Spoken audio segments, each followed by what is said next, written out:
You got Jacksonville minus 2.5 at Pittsburgh. Yeah, so the two of my favorite teams to bet on, the Jags and Mike Tomlin. And I understand Mike Tomlin at home getting points is a covering machine. I get that. I still think this line should be closer to Jacksonville minus 4. I think this is a 3-point Jacksonville win. I think the public refuses to acknowledge that the Jags are a really good team. Flatly. The Jags in a calendar year have lost 5 games. 1 bad loss to the Texans, a loss to the Lions, and 3 losses to the Chiefs. Trevor Lawrence over that calendar year has been excellent.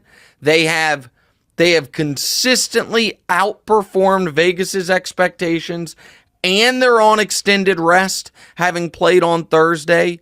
Pittsburgh, another hard-fought victory this past week. Jacksonville, this feels to me like a 20-17, 21-17 Jacksonville win.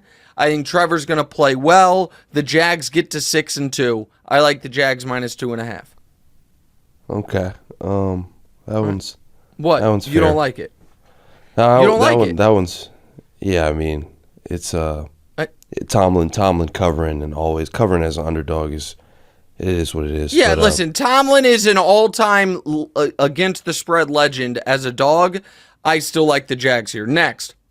You got Atlanta minus 2.5 at Tennessee. All right, so this is an ugly, terrible game. And I understand I'm laying points with Desmond Ridder on the road. I get that. Here is the counterpoint.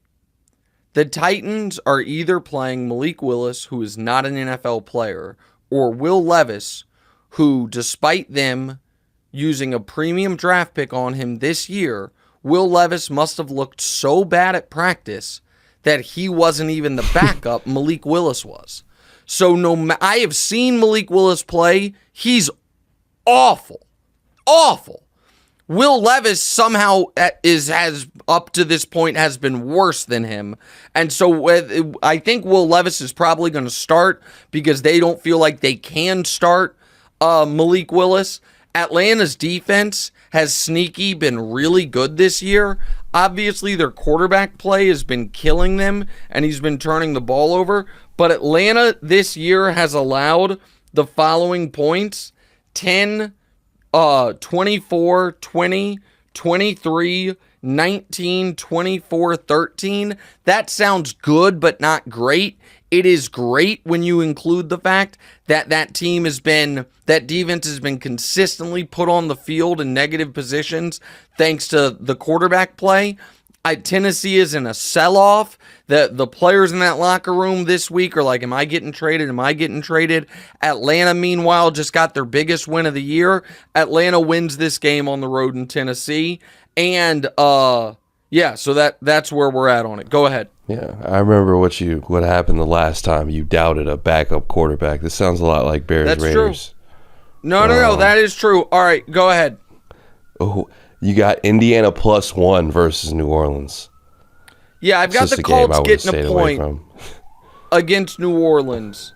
So here are some crazy facts. Derek Carr, the worst quarterback this century against the spread as a favorite. The Colts, the only team in the league to score at least 20 points in every game this year. Jonathan Taylor rounding back into form. The Colts feeling like they had a game stolen from them last week against the Browns thanks to the refs. Gardner Minshew playing well. And the Saints, on the other hand, coming apart at the seams as Derek Carr screams at everyone. They realize that Dennis Allen is still Dennis Allen. He's 12-19-1 against the spread against teams under 500. I just think New Orleans is worse than the Colts, and I'm getting a point with the home team, so I'm doing that. All right, I am betting on 3 ugly games. Atlanta, Tennessee, Indy, New Orleans, and then this one. Go ahead. Chicago +9 at the Chargers. Yeah. This one's just a sketchy bet. That's a sketchy one, man. So I understand that it seems a little flip-floppy to go from saying Bajent could be Nate Peterman to now betting on him. I understand that part of it.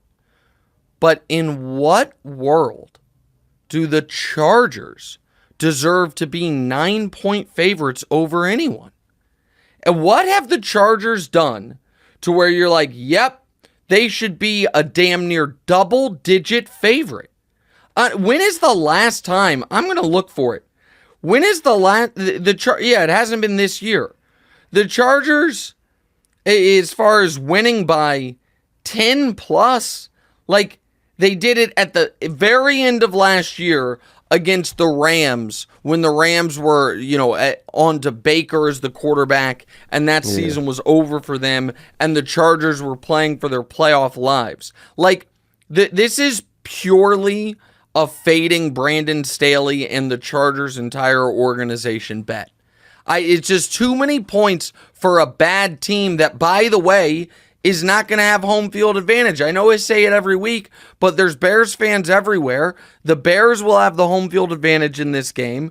The Bears, shockingly, are averaging 28 points a game their last 4 games. And the Chargers don't deserve to be 9-point favorites over anybody.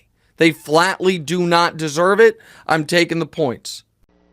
Hey, thanks for watching. Hit the subscribe button to get more from the show, and make sure to click the bell to get notified every time new content drops.